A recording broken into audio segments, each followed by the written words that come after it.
Hi everyone, welcome to another episode of the Art of Business English. And actually, a first here today, I'm joined by two of my colleagues who are sprawled across the globe. I've got Andy Smith here from the UK, and I've got Loic who's coming in from South Africa. Hello, Andy. Welcome to the Art of Business English. Hey, thanks for having me. It's a pleasure having you here, buddy. And Loic, welcome back. How are you, buddy? Thank you. Always a pleasure to see you. Yeah, you too. Andy, quickly, just to get things rolling, today's episode is about technical tips on for holding like an online meeting. So this is really about, lighting, equipment and setup. But as you're new to the Art of Business English, give us a quick, overview. Who is this amazing teacher, Andy Smith from the UK? Well, I'm originally from the UK, and I started my career in teaching business English or international business communication in 2011. I started my first job teaching actually in Thailand for a secondary school. And then I befriended some older Thai people who worked for Krungthep Bank. And I started going in and doing sessions with them in-house about business English. From then on, I've been and worked in Indonesia, Germany, Brazil, and I also work with a lot of clients from Taiwan and Hong Kong as well, who work for multinational companies and communicate regularly in English with foreign clients, colleagues, and stakeholders. So what I really help them do is understand how to use global English, the English that is understood by everybody and anybody, but also be able to have that in-depth understanding of what it means to connect with different cultures, collaborate with different cultures effectively. So, you can maintain those strong business relationships for forever, really. So that's it in summary. Excellent. Sounds super qualified for the job here at hand at the Art of Business English. And I'm assuming a lot of this work you've done online as well, and not only just in person, but lots of online classes. Yes, yeah. I'd say for the past 3 to 4 years, I've started doing a lot of my sessions online. Mm-hmm. All of these are done through Zoom. So I've had my fair share of technical problems, issues with lighting, background, distractions, you name it. Yeah, okay, excellent. Over the years, I've kind of worked out for myself, as well as doing reading and research as well, on how to set up the perfect environment for presenting in your home office. Yeah, okay, great. So you got lots of value to add here today. All right, well, that's great because, I'm in many ways similar. I've been through lots of trial and error and purchasing of equipment, and then this is useless, and then purchasing something else. So, it does come down to a lot of experience. So we're going to make it easy for everyone listening here today to run more effective, more technically effective online meetings.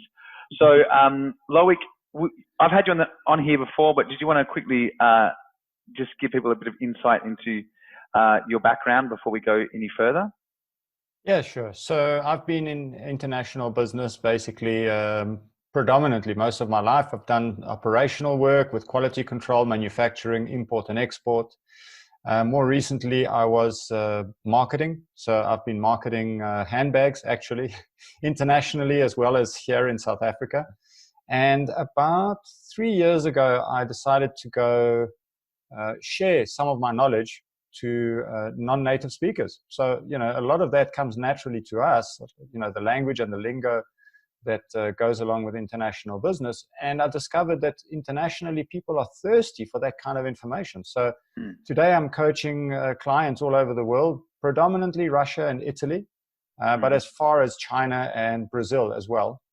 And basically these are predominantly business people. So they want to know either in their own business how to communicate better with their clients, or alternatively, some of them head up international corporations and they want to know when they're having board meetings with foreign shareholders, what to say and what not to say. Great. Yeah, so I coach them through that. We've got a great team here today. So let's look then at what we're going to be covering. So basically, we're going to be looking at the following: natural light versus artificial light, the positioning of the camera, how to communicate at eye level, basic overview, a very quick, not very technically detailed, but a basic overview of audio equipment. We're going to look at props when speaking and presenting, choosing the perfect background, how to set up the perfect environment for online meetings, avoiding distractions, which can be a real problem at home, and finally, the multitasking trap. So a lot of points here to cover, but let's get started. Looking at natural light versus artificial light and which is better. That's a really difficult question to answer.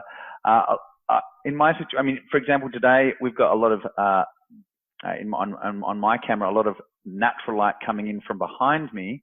And generally, the great thing about natural light is it's quite steady and it's quite regular. So, you know, it's nice to use. I always encourage, I recommend that if you can, the more natural light you can use, the better. So if you have got a window, then you should try and put that window behind the video camera or the webcam, because you want that natural light to be coming in as much as possible. I do also try and combine it with artificial light. So I've got a light over my head to try and balance out the light that's coming in from behind me, because obviously light behind me and no light in front of me is going to make me very dark and blow out the background. But I mean, what do you think, Andy? What's your experience with natural versus artificial? Yeah, so I mean, from my experience, I would double down on what you said, as much natural light as possible. I know when we are having virtual meetings and people are in different time zones, it's not always possible. But when it is possible, as much natural light, preferably from behind you, if you've got the natural light facing onto you or above you, that would be best. But, you know, another thing is to talk about where these ideas came from. So although it looks nice and we can see the subjects clearly when we have a lot of natural light, you know, these ideas actually came from, you know, artists and paintings such as the Dutch masters. And these ideas have been around for a long time. When we look at older paintings, we often see that natural light shining onto the subject. And this is what we have been exposed to, you know, for almost a millennia, as to what is aesthetically pleasing and what looks good and what really puts the focus on the subject. So yeah, lots of natural light, preferably behind you or above you. At the moment where I'm situated, I have a window just behind me, but I have these curtains that's kind of blocking it. I can't move those curtains, but I'm sitting as close as possible to that natural light to get as much exposure onto the subject, which is me, as possible. So. Okay, great. Loic, have you got natural light coming in where you are?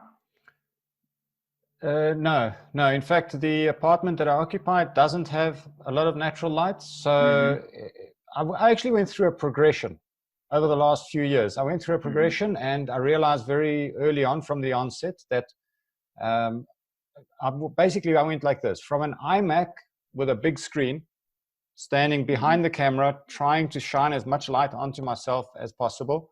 I then moved on to a selfie light. So literally over here, you can see it.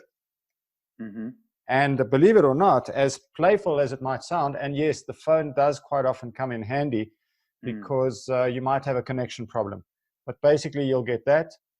And then, you know, so that's one thing. I've got that kind of light. At the moment, I've got a rather large selfie light, and it does make a difference because I don't have natural light coming through here.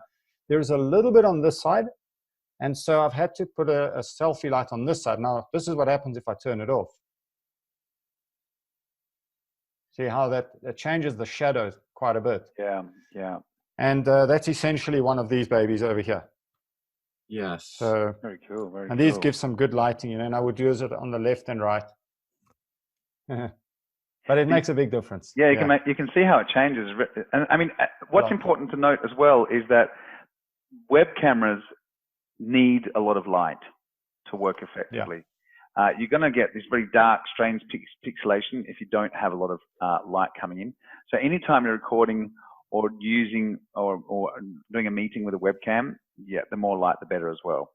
Okay, good. Well, that's insightful, and I think people can learn. I mean, and I guess at the end of the day, it's like, consider lighting. I think people just like, oh my God, I've got a meeting. I'm just going to open my laptop up and off I go. If possible, think about lighting. We're not photographers, but it's an important aspect of having a nice, pleasing image to those who are coming into the meeting. The next thing is the position of the camera and the use of thirds. Now, if you are a photographer or if you've ever done photography, you should know what the rule of thirds is. But Andy, you're actually quite effective now on the rule of thirds, especially when compared to Loic, or myself, we're not really in the rule of thirds, but you are. So explain to us with reference to your image now about the rule of thirds. Well, the the rule of thirds, it's that idea again, when we look at these pictures that have been around for a long time.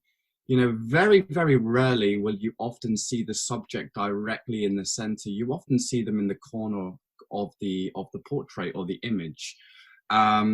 So, over time, we have been exposed to images like that to kind of embed the idea of thirds. In terms of meetings, I mean, if you are having an informal meeting or a podcast like this, then it's perfectly fine to be more situated in the center.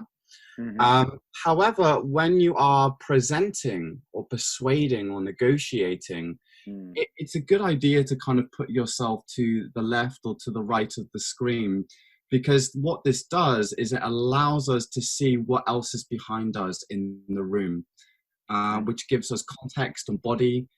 And we'll talk more about that later on in one of the later points. But yeah, when you're presenting, when you are persuading, you want to make that connection. And the use of thirds is really helpful for that, because when we see this picture or this image of somebody that is to the left or the right, it just looks more pleasing. It looks more inviting. It looks warm. But this is not a rule that is set in stone. You can be in the center as well.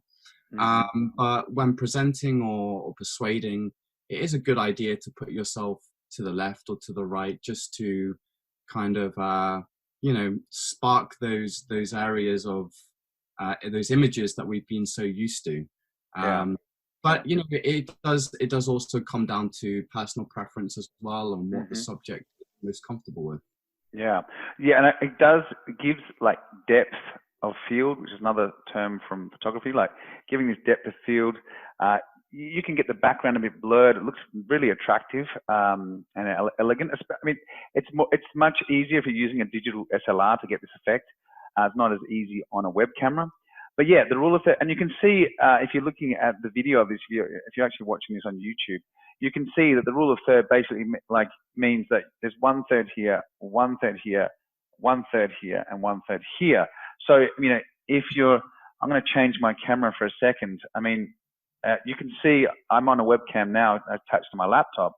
But if I change to my laptop's front camera, you can see that it just doesn't look as attractive having someone's nose, looking up someone's nose, or you're looking at my roof.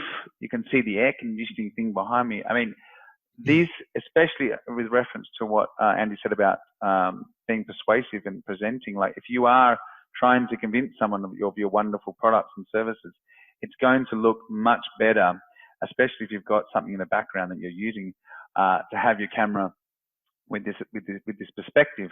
Loic, would you like to add anything to that? What I will add is that there's always the opportunity to learn, and I'm learning right now from Andy. I find that really, really interesting, because I've always positioned myself in the center. And so I don't know how appropriate it is right now, but maybe you could expand on something or give us some advice in terms of teaching. So if you're in a teaching situation and you're not necessarily presenting something, so you don't have, let's say in this area here, a board with or a prop that you're trying to display, So would it still be relevant to then be to the side? I mean, would you recommend that? Yes, yeah. I mean, it doesn't really matter so much about the props. It's just more the positioning. You know, like I said, if anybody who's watching or listening to this podcast goes and looks at years of artists who do portrait painting, you will see that the majority of them position the subject to the left and right. Mm-hmm. And over time, when we've been exposed to those pictures, that's what we have accepted as being, you know, visually pleasing. And this is what kind of gives the message some personality and some body. And it doesn't so much matter about what you have behind you. You know, we will talk about that later on in the point about background, but it kind of makes us you can breathe more. You can breathe, but it's also what is familiar to us. And when we have that familiarity, it's like it creates that deeper, more personal connection with the viewer, regardless of whether you're presenting or negotiating. And I think when we are working virtually or remotely, that is what is so important, because we have that physical element that has been taken away, and we're trying to regain that physical element, that physical contact. And a good way to do that is to position yourself slightly to the left or right of the camera, just to kind of replace that loss of physical touch or physical contact. And I also would like to add one more thing before we move on to the next point. If you are presenting, I'm going to switch again my camera. I mean, a lot of this stuff that Andy's talking about is super relevant. We're trying to create this connection, so you need to be, you need your body language to play a role. And if this is the perspective, I'm talking to you, you can see up my nose, you can see my eyes, you can't see my hands, you can't see much of my body. So by having your camera wide open and positioned correctly, I can talk to you, even if I'm recording a lesson for a student and it's not even in person. I can connect with you. I can show you my hands. I can demonstrate things, and people need this. They're used to seeing your hands. They're used to seeing you using your body language to articulate things. And if you want to be a much more effective communicator, then you really need to allow this to happen online. And typically, a lot of people have this image very, very cropped, and it doesn't allow you to bring in your body language or your hands to really for great effect. So that's really important. And it creates this wonderful space that you can work with here. You've got room that you now have to, as I said before, to allow this breathing where people can see you working and demonstrating things and transmitting ideas more effectively through correct body language use. So yeah, that's really powerful. I love that one. Let's look at this, and this is really difficult as well, Andy. Communicating at eye level, when we are communicating or when we're presenting virtually, what we typically want to do is we want to look at the people, that we're presenting to, don't we, Andy? And we should actually be looking directly, like I am now, at my webcam, which is a bit of a foreign concept. So have you got any tips for that, Andy? Yes. So I have two tips. The first tip would be to actually get the video camera or the laptop to eye level. You can achieve that by, if I just move it down, you see I have I can move it. I've got one as well. A box for my laptop, a laptop box. You see here it's just not as effective because there's too much body being shown, which means that there's then less concentration on the actual face and the facial expressions, which we rely heavily on when communicating. And this is very important when we are communicating virtually as well. So just by something simple as using a box, and then once I prop the computer up, here now we are at eye level, and I can see the camera is directly looking at me. Another thing that you could also do, which I think is a great idea, I got this idea from another presenter who specializes in virtual presentations, is to take something like this. This is just a smiley face. I stick it just above my camera. This reminds us to smile. Yeah, it reminds us to look happy. And when I look at this face, you know, it signals to me that I also need to smile, which is very important when we're communicating or presenting online. So putting a Post-it note just above your camera or on your screen can really help bring your tone and bring your communication to life, and just give it more of a positive vibe, a positive feel. So yeah, using a box or a recycling box to keep the video at eye contact, and just something simple as a smiley face on a Post-it note above your camera can really help you make a good impression, and you know, keep you in line with the camera lens. Okay, I'm going to show you mine as well. I'll just get the rear camera going. So I've got mine up on a tripod, and I'm sat in a chair, and that tripod is also at my eye level, which means that yeah, like you said, I can speak directly to the camera. I do have my laptop down here though, but you'll notice that when I want to talk to the audience, or I'm talking directly to someone, I'm actually looking right at my webcam, which can be difficult. And I do a lot of online teaching as well, and I've got a bunch of people in the classroom, and you know, they're talking here, and I'm looking at them because you know, they're talking to me. However, this can be a real problem, especially if you're in business and you're trying to be persuasive. You really need to look at the camera, because people won't trust you as much if you're not looking at them in the face when you're talking to them. So it's a difficult concept. You need to get your head around it. And when you're trying to deliver an important message, you know, the clincher for the end of the deal, really make sure that you're looking directly at the camera, and not the typical thing, which is to look down at the people who are in the meeting. Because like now I'm looking down at you guys. I'm talking to Andy, I'm talking to Loic, but like the camera's over here, and I'm not. It's weird. I'm not talking to you. So, Loic, do you want to touch on anything else? Yeah, absolutely. You know, your point, there's a technical aspect of where to position the camera. And then there is arguably the more important aspect, which is make sure you're looking at the camera. And this is a very, very common problem. You know, all my teaching is online. So I see it all too often that a client will be looking, and you pick it up immediately. So right now I'm looking at you guys. And the camera is just a little bit above that. So now I'm looking at the camera, and it's so much more powerful. I mean, I've got clients that struggle with this, and what they do, which they don't realize how damaging it is that they blow up the picture to fill the entire screen. And the problem with that, as opposed to what I'm doing, which is moving the picture, your picture, to be as small as possible to the northernmost part of the screen, as high up, as close to the camera as possible, is that it's not about me. It's not about what I'm seeing. I could argue that I need to see the nonverbal communication on your part, but really, if I'm communicating, it's all about you. And so therefore, I need to be looking at you in the camera, and it's a skill that is not easily acquired, but it can be acquired. In fact, they make it really easy for you because there's a little light next to the camera. So just focus on that light. Okay, great. All right, let's move along then. So just a quick overview of audio equipment. Sound, I mean, many people will forgive poor video quality, but they won't forgive poor sound quality. And if you really want to have an effective conversation, you need to have good audio and good as good as possible, the sound quality. So, I mean, for example, we've got some different setups here today. Andy's just on his MacBook with his headset. That is better than just using the mic directly off the Mac. The Mac's going to pick up a lot of background noise. People forget this. But what his headset's doing now is actually picking up from the little mic here.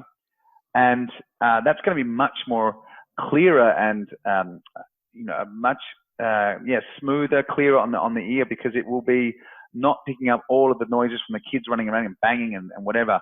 I'm using a Bluetooth headset because I'm on a laptop, and it's only got one USB port, and it's being used by the webcam. But this is a good one too. It's not that invasive. It doesn't look like I've got massive muffler ears. So Loic, have you got any thoughts on audio? Yeah, so over the years, I've used a number of different ones. So I've got a lavalier microphone attached to my shirt. over here. And then I've used computer audio probably only once, and then realized that it was picking up the fan noises and that sort of thing. And then I've got a range of other microphones around that I've used for different reasons. For example, something that people should look out for is spend a little bit more money on the microphone and look out for something that connects by USB, first of all. Something that allows you to plug your earphones into the microphone so you can hear what the other person is hearing. And thirdly, if you can get a microphone that has a mute button, because it means that you can now allow the other person to speak without having any interference. They won't know that they're on mute. The only risk, I suppose, is when you've forgotten that you're on mute, and so they can't hear you. But other than that, that's what I would recommend. Great.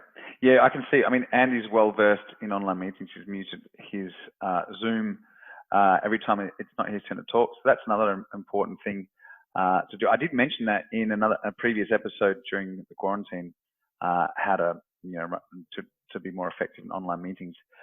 When you're not speaking, mute your mic. Well, it does depend though. If you, I mean, here I'm at my school. It's dead silent. There's no one here, so I guess it's not that much of an issue. But yeah, sometimes if you live in a busy street, or the rubbish truck comes along, it can pick up a lot of noise. So that's important. But yeah, I mean, microphones, desktop microphone is great if you want to have hands-free. You don't want to have a headset.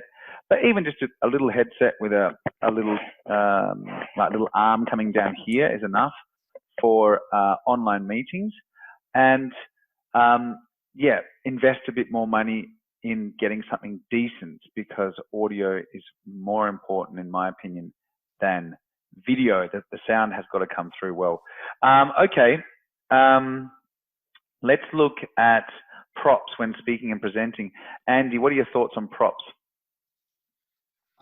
Yes, props, very, very important.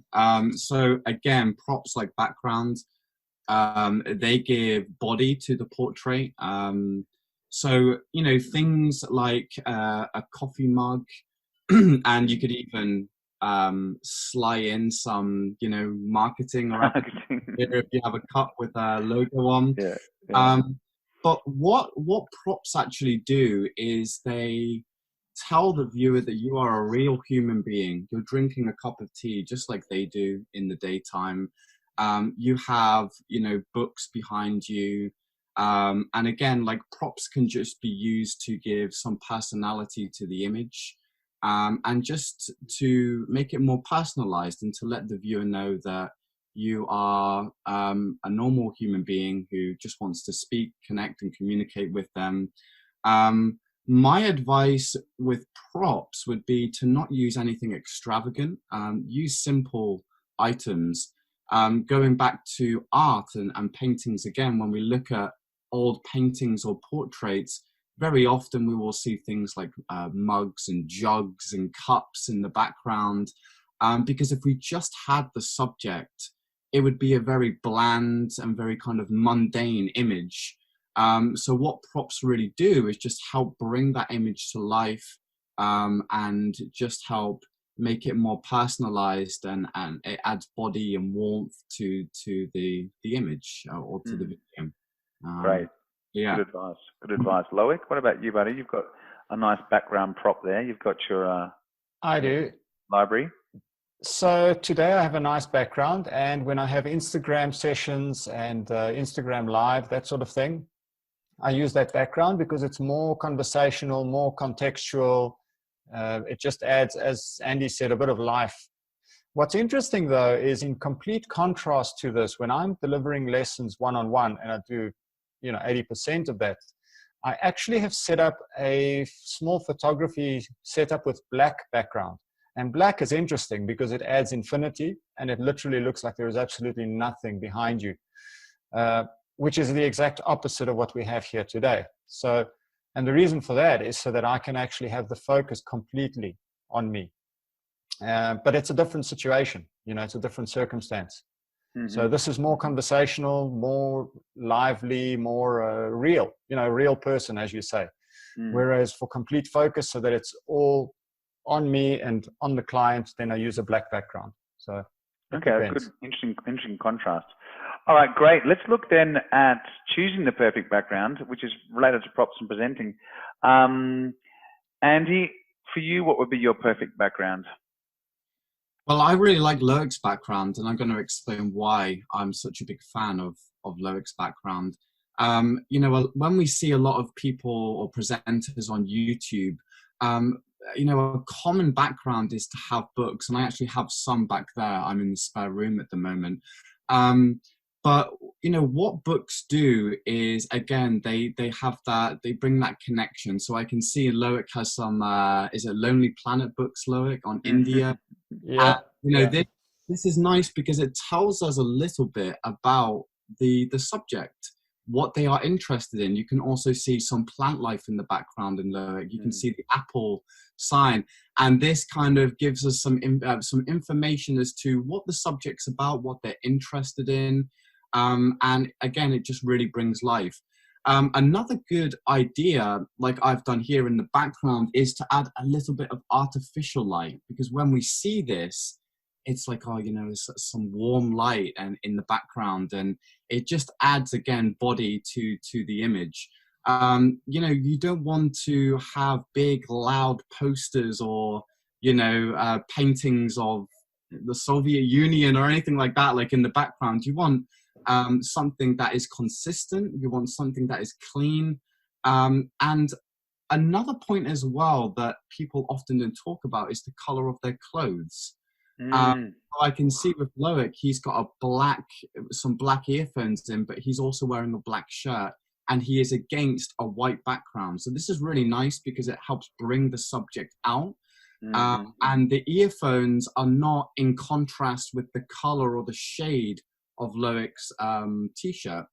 Another thing in regards to attire or clothing is go for more earthy, cooler tones, right? Like nice blues and grays. If you are behind a white background, try and stay away from white t-shirts or white shirts. It's just too much. Again, nice earthy tones and bluish tones are really best, especially if we are presenting against a white or clear background. And again, if you can, if possible, if you can get a headset that's in some way matches the t-shirt or the jumper or shirt that you're wearing, that would be ideal. My headset or my earphones are just an Apple with a built-in microphone. They are white, but you can see I'm wearing a nice pale blue shirt, so the headphones don't kind of conflict with the shade of my shirt. But yeah, with background, don't go over the top, have things there, but be consistent with what you have, and use your background to educate and to inform the viewer what you are about, what you are interested in. I can see from Loic's background automatically he's into traveling. He has lots of Lonely Planet books there. He likes maybe his plant life, and maybe he is into technology. I can see that, is that a tablet or an Apple tablet behind him? So you can really use your background to kind of show off your personality and who you are and what you are about with the viewer. So I'd say those are my main tips when choosing. Okay, great. Yeah, I definitely think as well that you mentioned shirts. It does depend on your skin tone. For example, I look according to my wife, and she's a very fashionable lady. I look better in darker colors, and so because I've got such pale skin, she's like, no, you can't wear a very light blue shirt or a very white shirt because you look better in darks. And when I present or when I'm doing lessons or podcasts at home alone against a white background, again, I like what you said, Andy. I stand out a lot better in a darker shirt. So yeah, this is quite a green, quite earthy green, but yeah, I look better in these types of colors. So again, it could depend on your skin tone. If you've got very dark skin, then maybe you might like to wear a lighter color to give that more contrast. And against a white background as well, a completely white background. If you are making maybe not necessarily a meeting, but if you are making a lesson or something, you can actually then put digital text on a white background behind you. So you can use the white background to, allow material or content or vocabulary expressions to be placed there, which can be also quite effective in delivering a lesson. Remember that sometimes a meeting doesn't necessarily have to always be live. You can transmit an idea to your team or your staff just through a pre-recorded lesson or a pre-recorded meeting that not everyone needs to attend in person. So it can depend on, the background can depend on what's the purpose of the meeting. But yeah, I love those tips, Andy. Very useful. Loic, would you like to add anything else? Lonely Planet Man over there? No, I think Andy's covered it. Just that in my particular case, I do have the black background as well, which I've found clients are actually quite receptive to. I did have a situation where I was doing and still do a daily presentation on a particular topic, and there, interestingly enough, I had a lot of resistance, and clients asked whether I could do the presentation, but with having something behind me. And in that regard, I actually have a brick wall, but not in brick colors. It's got like a white and gray tones. And I now use that as the background, and it's very consistent. And I do think, as a last point, consistency. And I don't think people have a problem with it, but consistency is important. If you're delivering from the kitchen the one day and from another room the next day, it can be a bit disorienting for the student or in a business meeting. Yeah, and keep things tidy, maybe a bit tidy.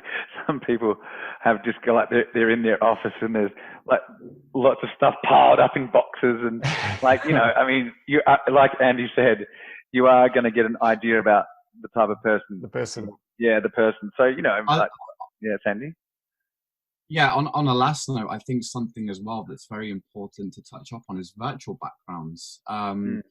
These are becoming a lot more popular nowadays. I know that they are definitely a feature with Zoom. I'm not sure about Microsoft Teams. But, if you are in a coffee shop or you have a messy office, you can use virtual backgrounds. You'll need to make sure that your computer specifications are right, you're updated, and you have the right version of Zoom. But virtual backgrounds can be great. You can take some examples now from me. And again, consistency, as Loic said, in terms of what your background is. What I would say when choosing a virtual background is lots and lots of light. You want a mixture of artificial light and natural light. I have a big ring light here right in front of me, which is shining artificial light on my face. And if you can, a green screen as well. I have a green screen in the corner. But, virtual backgrounds are great if you really are struggling or are stuck in, having an office space or, a nice, clean, clear background. But just make sure you have lots of light and that your version of Zoom and that your computer updates are fully updated. Yeah, great. Love that tip. One question though, what are we going to do? Because Andy, you and I wear glasses. I mean, I sometimes put contacts in. Is there any way to mitigate the light reflecting back off your glasses that you have in your face? Yep. So if you put the artificial light just above you, where I'm positioned, it's not exactly possible. But if you have the artificial light coming over you on top of you, you're not going to get that direct glare in your glasses. Yeah, I've tried to position mine up there. Yeah, but I mean, if you have the possibility to wear contacts, maybe when presenting or when speaking on camera, it would be best to move to contacts. If not, just make sure that the light is positioned a little bit above you, so it's not staring directly at you, in the glasses. Okay, great. Cheers, buddy. Love that one. All right, we're coming to the end now. How to avoid distraction. I mean, one of the tips is how to set up the perfect environment for online meetings, but I really think we've covered a lot. Is there anything additional we'd like to add about how to set up the perfect environment for online meetings? That's one of the points on today's list, but we've spoken a lot. Loic, have you got any? Yeah. I would say ensure that I mean, in terms of distractions, are we talking about no, sorry, environment? I skipped ahead. Yeah, how to set the perfect environment for online meetings. I mean, I think we've discussed it a lot. Is there anything else you'd like to add? If not, I can. Andy, anything else you'd like to add? Yeah, I mean, in terms of avoiding distractions, aeroplane mode must be on. Do not disturb mode. Okay, so we'll move on to distractions. Yeah, do not disturb. Totally. Yeah. Another thing as well is to make sure all irrelevant tabs on your laptop or computer are closed. Mm-hmm. I think in terms of setting up the perfect environment and avoiding distractions, a lot of it comes down to planning and preparation. If you have a family with kids and a dog, you need to make sure that the animals or the children are as far away as possible when you are presenting or when you are working. You might want to put another little sticky note on your door saying do not disturb until 2 o'clock. And, you know, another common problem I've seen with my business clients in the past is that they get very restless. Sometimes they're sitting at meetings for up to an hour to 2 hours. They get very restless. So they turn to distractions, which then comes into that whole multitasking trap. So a good way to avoid this is just before a meeting, you know, do some stretches, do some vocal exercises, go and do something that is relaxing, maybe an hour prior to the meeting or call starting. And this will help prevent you from becoming restless and turning to your mobile phone. You know, will really set you up for a good meeting where you are actually concentrating and you are focused on the topic at hand. Again, always have something to drink, a snack. You know, oftentimes when we are bored, we like to play with something. Another good thing I have, I don't know the name of these things in English. These things here, these are great, you know, stress. And you can use these if you're in a meeting and all you have to do is just move up and down. You're not really concentrating, but it's something to give your hands to something to do, right? And sometimes, and I'll completely admit, sometimes if I'm in a meeting and I'm bored, I might just put this bit just underneath my desk and just do it a few times. And this kind of helps relieve that boredom and helps me from, you know, opening up my Gmail or opening up my LinkedIn account. So, you know, it's perfectly fine. We're human beings. We get distracted. We get bored. This is part of life. So, you know, what we can do is we can use a substitute, something like this, or maybe it's a pen that we can just fiddle with if we become really restless and bored. But the most important aspects are, phone should be on do not disturb. Irrelevant tabs on desktop should be closed. And if possible, maybe disconnect your landline or your telephone line and make sure you don't get any incoming calls. Yeah, that can be very annoying. So I'm going to add to that. Personally, I've got my phone on the do not disturb feature always, because I find phone calls and notifications extremely annoying. So if you call me, I never answer. It's very sad, but that's true. But yeah, another tip which I picked up, you can actually create another account, a user account, like another user account on your computer. And you log into that user account and it's bare. It's got nothing installed. It's got none of your tabs are open, and it's got as many notifications disabled, all your email. There's no Outlook set up, nothing. So that way you take away the temptation, and you're not going to get these notifications popping up. So I try and, if possible, close my email because that emails come in all the time. Or I have a separate account set up, my online meeting or my online lesson recording account. And another thing which is, surprise, surprise, useful as well and quite effective is grab a pen and paper and take notes during the meeting. Even, something simple as that.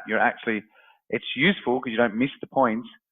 It's useful because it's giving you something to do, and you will have a reference of what was said or what you wanted to discuss later on or down the track. So just because we get, it's an online meeting, we just get in the habit of passively listening. And unfortunately, a lot of people who participate in online meetings have no idea about how to run effective online meetings. So we're at the mercy of maybe a boss or a colleague who is, their camera's here, we can see up their nose, they're breathing heavily, they've got poor, like they've just got no idea. They haven't considered anything that we've discussed today. So this can be quite nerve-wracking or make you feel stressful as well. So, maybe another option or an idea would be to take down these tips from this lesson or from this episode today and try and have a online meeting best practice policy within your organization. But yeah, digressing a bit there. But yeah, distractions for me generally are, email, phone, things popping up, thinking, I'll just check that while I'm listening, and it just leads you down a rabbit hole. And yeah, multitasking is, humans can't multitask. It's a fallacy. We can switch task, which means we can switch between tasks very, very quickly, but that means that we're not really actually effectively focusing on the task at hand. We are diverting our attention continually between two things. So try and avoid that. Loic, would you like to add anything else about distractions and multitasking? So the nice thing about being last is that you've covered most of the points. Yeah, I know. Sorry, buddy. Sorry, buddy. So no pressure. I will add this, though. A dedicated space. It's something that's quite often not really thought of.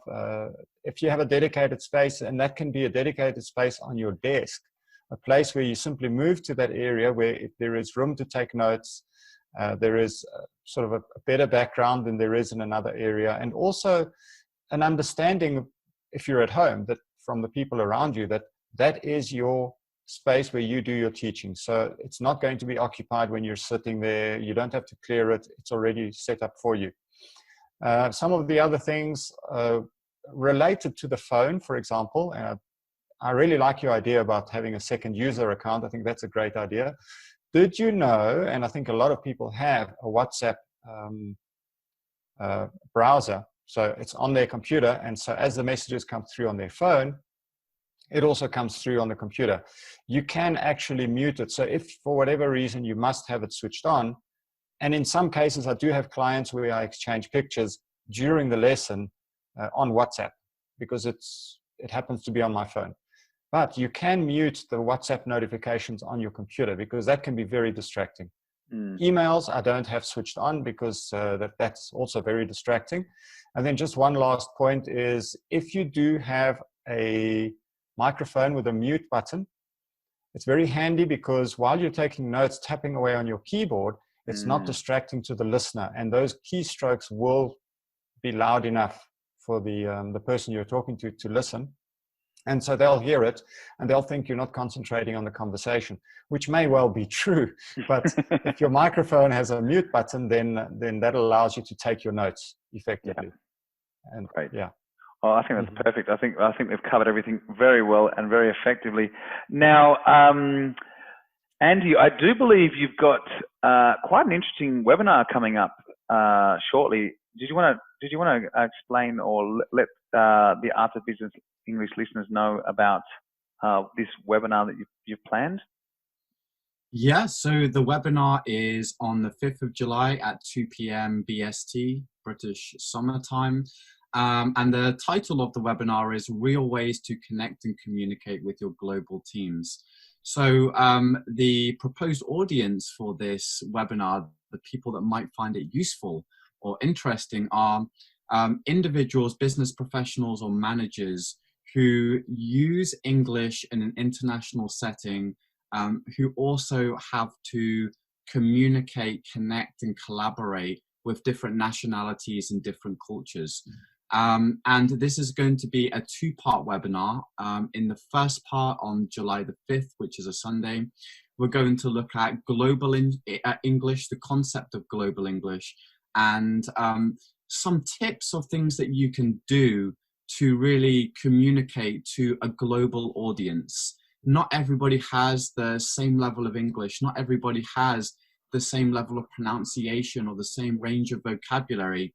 So how do we communicate with people that are so different from us in so many different ways? So in this first part of the webinar, I'm going to share some tips and techniques on how to thrive in an international setting whilst using English as a means of communication. In the second part of the webinar, we're going to look at intercultural training and communication. And in this section, we're going to look at how to really understand our own and different cultural profiles, some of the kind of bog standard rules that we might use when doing business abroad, and ways to really connect and really form a really good relationship with different cultures and nationalities. So that's what the webinar is about. It is completely free, and I have an Eventbrite page that I can maybe share somewhere, so people can. Yeah, definitely. Yeah. Well, I can email that out to our listeners, and we can put a direct link in the show notes on the blog page, so people can head over to the Art of Business English, check out the blog, and yeah, that sounds super interesting, super relevant, and super useful in the context of where we're living and where we're at today. So I encourage everyone to register over at Brightlink. No, you said Eventbrite. Yeah, sorry, Eventbrite. Sorry, check out the Eventbrite link, and we register with that with Andy. I've also got the meetings course, Confidence in Business English online course. So if you would like to improve your skills, English skills at running meetings, preparing for meetings, participating in meetings, evaluating meetings, then be sure to check it out. It'll be also linked up on the blog post at the Art of Business English for this episode. It's a full course on how you can become a star at running meetings and participating in them in English. And even if you're even the tips are relevant for all types of meetings. So even if you're running a meeting in your native language, most or many of the tips and the information that will be relevant, and you can pass it over and use it in your native language as well. So check that out. It's over at the Art of Business English. Make sure you register for the webinar, for Andy's webinar, before the 5th of July. And I'd like to thank you both, Andy and Loic, for coming in today and sharing your wealth of knowledge on this topic. It's been very insightful, and I'm sure that my listeners have appreciated it a lot. Okay, so before we wrap things up, Andy, where can people connect with you? People can connect with me on LinkedIn. So it's www.linkedin.com/in/and-smith. Okay, excellent. Or they can visit my website, www.ascom.com, ascom.com. Okay, excellent. I will link up to all of that in the show notes for this episode. Thank you very much, Loic. Thank you very much, Andy. It's been a real pleasure. And hopefully we'll see you again soon on the Art of Business English. Thanks for hosting us. Cheers, guys. My pleasure. Yes. Take care. Bye for now. Bye-bye.